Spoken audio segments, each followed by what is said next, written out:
নমস্কাৰ, মই শ্ৰী ধীৰেন শৰ্মাই চেনেল ধৰ্মমালিকা অসমৰ পৰা আপোনালোকক জন্মাষ্টমীৰ শুভেচ্ছা জনালোঁ।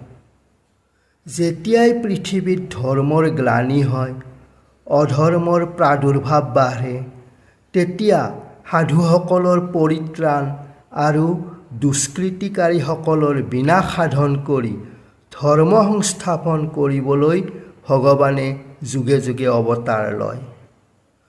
কংস আদি অসুৰক বিনাশ কৰিবলৈ আৰু লীলা কৰিবৰ নিমিত্তে ভগৱানে ভাদ মাহৰ কৃষ্ণপক্ষৰ অষ্টমী তিথিত ৰোহিণী নক্ষত্ৰত শ্ৰীকৃষ্ণৰূপে দৈৱকীত অৱতাৰ লয়।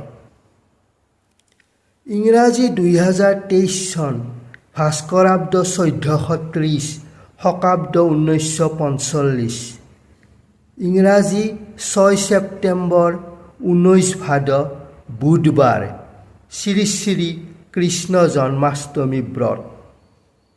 কালপুৰুষ পঞ্জিকাৰ গণনা অনুসৰি ৰাতি 7:58:26 সময়ৰ পিছত কৃষ্ণা অষ্টমী আৰু পবিত্ৰ ভাদ মাহৰ ৰোহিণী নক্ষত্ৰযুক্ত ভগৱান শ্ৰীকৃষ্ণৰ শুভ জন্মাষ্টমী তিথি। ওম শ্ৰী কৃষ্ণায় নমঃ।